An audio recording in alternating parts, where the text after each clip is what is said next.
क्योंकि जो आदमी है, जो वो निहंग था, वो भाजपा का मेन बड़ा कार्यकर्ता, जिसे स्पेशल जेल से छुटाया गया था, जो देश के कृषि मंत्री के साथ भोजन खा रहा है। भाई सावरकर जी माफी मांग ली, माफी मांगने के बाद में जो क्रांतिकारी लोग थे उनकी मुखबरी करा था, और उनकी मुखबरी करने के उसे पैसे मिला कर 60 रुपए पेंशन मिले थी उस टाइम। स्थानों पर गाड़ी चढ़ा दी गई, इसके बाद भी इतना दिनों गृह मंत्री का इस्तीफा नहीं, कल आपने रेल रोका, लेकिन सरकार के ऊपर कोई असर नहीं होता हुआ नहीं दिख रहा। क्या लगता है इतना आत्मविश्वास सरकार के पास आ कहाँ से रहा? देखिए, सरकार आत्मविश्वास में नहीं है, सरकार है भ्रमित, सरकार है धोखे में। सरकार ये चाह रही अब किसी न किसी तरीके से ये आंदोलन खत्म हो जा। ये कई हजार करोड़ रुपए खर्च कर दे इस आंदोलन को खत्म करने के चक्कर में। ये न सोचा पता नहीं कब घड़ी की चौथाई में किस तरीके से ऐसे खत्म करें।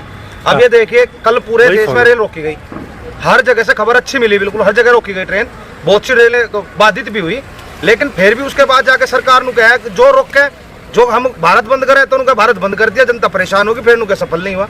अरे भाई किस तरीके से चाहो, और हम लोग उपतर भी थोड़े हैं, खड़े होकर हम रेल के शीशे तोड़ेंगे तभी जाकर हाईलाइट होंगे, या रेल को तोड़े फोड़े पटड़ी को फाड़े, ऐसा काम थोड़े करेंगे किसान। शांतिपूर्ण तरीके से बैठे, हम भी कल शामली में बैठे हुए थे, बहुत बढ़िया तरीके से हमारा आंदोलन हुआ, पूरा करा शाम के 4 बजे तक, फिर ज्ञापन देकर के हम वापिस से आ गए थे। लेकिन ये देखो कि इस भाजपा का कितना बड़ा षड्यंत्र है। अभी कुछ दिन पहले सिंधु बॉर्डर पे एक आदमी की हाथ काट कर हत्या कर दी गई, निहंग सरदार ने हत्या करी। हम भी कह रहे थे चलो ठीक है, धर्म का अपमान नहीं होना चाहिए, गलत बात है, किसान संयुक्त मोर्चा ने उससे अपना हाथ हटा लिया था। लेकिन ये देखो आज जो फोटो आ रही है, सेम जो कांड इन्होंने 26 जनवरी को करा था, वही कांड दोबारा दोहराया गया, जू का तू वो का वही एपिसोड, जू का तू। क्योंकि जो आदमी है, जो वो निहंग था, वो भाजपा का मेन बड़ा कार्यकर्ता, जिसे स्पेशल जेल से छुटाया गया था, जो देश के कृषि मंत्री के साथ भोजन खा रहा है, जो देश के कृषि मंत्री के साथ बैठ करके हंसी मजाक कर रहा है, जो देश का कृषि मंत्री उसके गले में पटका पहरा करके उसको स्वागत कर रहा है। इससे बड़ी दुर्भाग्य की बात क्या होगी मेरे देश के लिए? मेरे देश को बर्बाद करने पे उतरी गया भाजपा।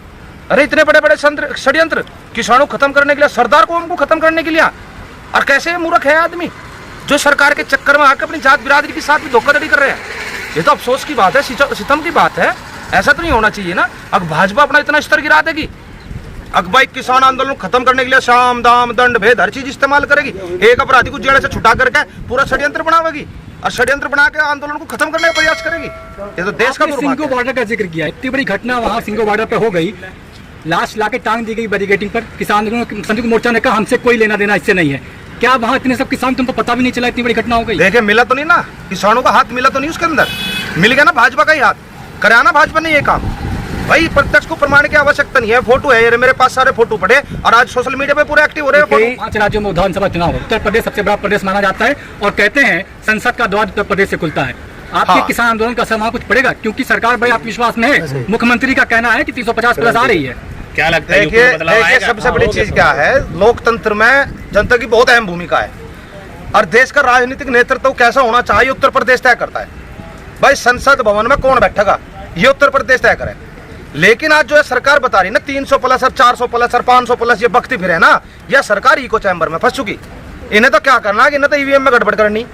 लेकिन इको चैम्बर है क्या? जो कुछ ये मुंह से बोल रहे हैं वो मीडिया उससे तेज गति से इनके पास वापसी पहुंचाती है। आपने देखा होगा, प्रत्यक्ष प्रमाण की आवश्यकता नहीं है।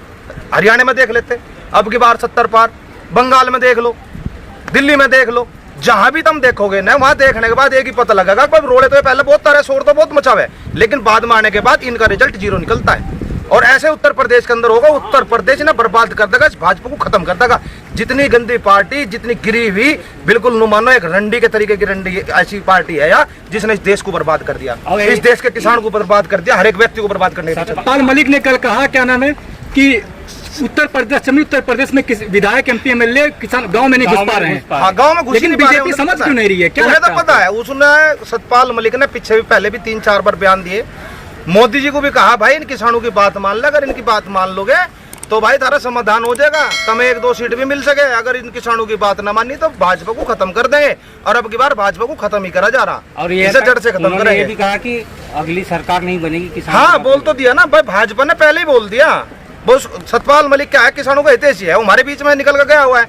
लेकिन बात यह है कि जो भाजपा के बाकी नेता है वे कितने मजबूर है, वे कैसे बन चुके हैं, वे तो बिल्कुल बर्बाद हो गए, वे तो बोल भी नहीं सकते, उनकी तो अभिव्यक्ति की आजादी चली गई। एक आदमी ऐसा तो है कम से कम बोल रहा, आडवाणी बोल रहा था, एक बार उसे दबा दिया। ये भी तो बोल रहे वरुण गांधी बोल रहा, उसे भाजपा से बाहर कर दिया, ठीक है, उसकी मां को बाहर कर दिया। अब सोचो ना, जो इस सरकार के खिलाफ आवाज उठावेगा उसे ये बाहर कर देंगे, उसे बर्बाद कर देंगे। ये तानाशाही पे चल रहा है, बिल्कुल हिटलर है, हिटलर। और यह हिटलर शाही देश के अंदर नहीं चलेगी। आज्ञा कर रही है सिख वर्सेस हिंदू करने का, और पहले से भी कहा ना तो खालिस्तानी का भी नाम दे, हमें आतंकवादी का नाम दे। अब सबसे बड़ी बात क्या है, आज के समय जब उस दिन हमने वो फैसला करा था, उस दिन एक बात हुई थी कि उसके बाप पे 120B का मुकदमा दर्ज होना चाहा दैनी पे, जो गृह राज्य मंत्री, और उसके ऊपर जब मुकदमा दायर हो गया तो वो पद पे कैसे बैठा। और सबसे बड़ी चीज क्या थी, अगर तुम्हें जांच करनी तो उसे इस्तीफा देना चाहिए, उसे बर्खास्त कर देना चाहिए। वो आज तक बर्खास्त क्यों नहीं हुआ? और जब कोई आदमी सत्ता में बैठा और सारा पुलिस प्रशासन उनके हाथ में है तो जांच कैसे हो जाएगी निष्पक्ष? प्रदेश के मुखिया का कहना है कि अपराध साबित नहीं हुआ तो इस्तीफा कैसे दिला दिया जाए? भाई मुझे एक बात तो बता, अगर मैं कोई अपराध करता हूँ और मेरा बाप किसी पद पे बैठा और मेरा बाप न चाहता है मेरी निष्पक्ष जांच हो, पद त्याग देगा। पद को दोबारा नहीं मिलेगा, पद तो दोबारा भी मिल सकता है। कानून सबके लिए अलग अलग, कानून सबके लिए अलग अलग है। उसके तो लड़के को ऐसे बैठा रखा है जैसे उसका जमाई हो, बड़ी इज्जत के साथ पुलिस प्रशासन लेके जा रहा। अरे हमारे घर में कोई मर्डर कर दो, हमारे पड़ोस में कोई मर्डर कर दो, सारा पड़ोसी का चूक दे, सब है, रिश्तेदारों को चूक दे, किसी को नहीं छोड़ दे, और उन्हें इतनी इज्जत के साथ लेकर जा रहे। पहले भाजपा वालों को पता भाई आज यू सिलेंडर करेगा, पूरे सारे प्रवक्ताओं को पता था। क्या मोदी जी बताने की कोशिश कर रहे हैं क्या? क्योंकि उनका मंत्री है, सेंट्रल का मिनिस्टर है। देखे जहां से कॉन्टैक्ट है ना, वो कॉन्टैक्ट है शाह से, अमित शाह से। अमित शाह एक तड़ीपार है, एक बदमाश नीति का आदमी है, जो एक बदमाश प्रवृत्ति का आदमी है, और जो उसका साथी है गृह राज्य मंत्री, वो भी बदमाश है। तो बदमाश की दोस्ती बदमाशी कह लो। अब सबसे बड़ी चीज क्या, सांप के मुंह में छचुंदर है। अब ये देख लो, जितने गृह राज्य मंत्री उसने बना रखे, उनका किसी न किसी अपराध में मुकदमा दर्ज है, वे अपराधी आदमी है। अपने किस्म के आदमी चुन रखे, जीव अपराधी आप पर बैठ कर राज करेंगे तो शासन प्रशासन क्या करेगा? शासन प्रशासन दब जाता है, क्योंकि पुलिस प्रशासन इनके हाथ में है। और वही गृह मंत्री बना बैठा आज देश का, जो एक तड़ीपार था। एक तड़ीपार का मतलब क्या है? देश का होम मिनिस्टर बनने के लिए क्या आवश्यकता पड़ गई थी ऐसी देश के? क्या और काबिल व्यक्ति नहीं थे भाजपा में? और आज के समय इतना बड़ा दुर्भाग्य है मेरे देश का, मोदी को आज ही गद्दी त्याग देनी चाहिए, आज के वक्त एकदम तुरंत। कह तो रहे मुआवजा तो दे दिया गया, अब तो मामला को शांत कर देना चाहिए। क्या आप मुआवजा देने से किसी की जान वापसी आ जाएगी क्या? किसी की जान वापसी नहीं आ सकती। मुआवजा तो सिर्फ एक है कि उसके घर परिवार को थोड़ी बहुत मदद मिल जाए, उस मदद के चक्कर में वो कर दिया काम। लेकिन एक बात तो बताओ, किसानों की मांग तो एक है कि उसकी निष्पक्ष जांच हो और जो अपराधी है उसको। केली जी ये बोल रहे हैं, अभी एक वीडियो वायरल हो रहा है, वो बोल रहे कि पुलिस की गलती थी, वहाँ बैरिकेड क्यों नहीं लगाया? उसकी जांच, पुलिस की जांच, पुलिस किसके हाथ में थी? सरकार, मतलब पुलिस भी तो उनके हाथ में थी। मैं कह रहा, अच्छा एक बात तो बताओ, जब 26 जनवरी को ट्रैक्टर दिल्ली में पहुंच जाता है लाल किले पे, वो भी तो गलती पुलिस की है, वो भी तो जानबूझ कर मोड़ा गया। ये तो आंदोलन को एक अलग रूप दे रहे, ताकि ये आंदोलन उग्र हो जा, दंगा हो जा, भड़क जा, लड़ाई हो जाए, इस आंदोलन को इस तरीके से खत्म कर दे। लेकिन किसान इतना समझदार हो चुका है, किसान एक भी कदम ऐसा गलत नहीं उठाएगा जिससे उसकी आन बान पे थोड़ी सी। उत्तर प्रदेश के चुनाव में क्या होने वाला है? किसान आंदोलन का असर किस तरह से पड़ना? भाई उत्तर प्रदेश के अंदर एक चीज तो है, भाजपा तो आने दी। भाजपा का आया आदमी गाँव में जाकर वोट नहीं मांग सकता। वो माहौल देश के अंदर बन चुका है, और हरियाणा के अंदर तो जुत्तू पिटा है, और उत्तर प्रदेश के अंदर भी वही काम हो गया। अगर एक भी व्यक्ति जाने का प्रयास करेगा तो उसे गांव से चप्पल उसे पीट पीट कर दे देगा। सोशल मीडिया से लेकर के मेन स्ट्रीम मीडिया तक एक बहस छिड़ी हुई है सावरकर बनाम गांधी की, और देश के सुलझे हुए नेता राजनाथ सिंह कहते हैं कि सावरकर ने माफी इसलिए मांगी थी कि देश के राष्ट्रपति गांधी ने कहा था। यानी कि अब से पहले तो इन्होंने यह चीज भी नहीं माननी थी, बस सावरकर ने माफी मांगी थी। सावरकर को तो वीर बना रखा था इन्होंने।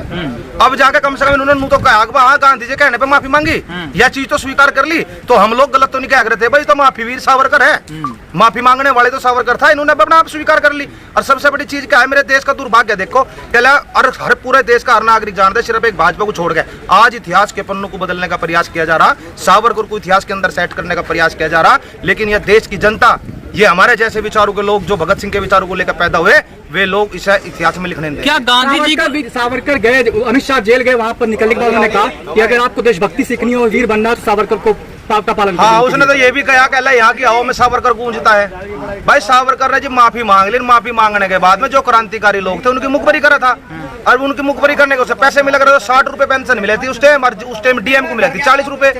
तो यहाँ से तो पता लगा उसने ऐसा कौन सा कमाल कर दिया 60 रुपए मिल रहे। ये तमाम बहस का मुद्दा क्या लगता है, महात्मा गांधी को रिप्लेस करके सावरकर को इस देश का राष्ट्रपिता बनाने की कोशिश हो रही है? देखिए सबसे बड़ी चीज क्या है, महात्मा गांधी को मार दिया गया था। महात्मा गांधी कोई एक इंसान नहीं था, महात्मा गांधी एक विचार था, और विचार को समाप्त नहीं किया जा सकता। आज ये चाहे कुछ भी छेड़छाड़ कर लो या कोई भी पन्ना बदल लो, लेकिन आज के समय इतिहास बदल लो, फिर भी बदलने के बाद भी बदला नहीं जाएगा, क्योंकि गांधी की क्रांति विचार की क्रांति, और विचार की क्रांति को समाप्त नहीं किया जा सकता।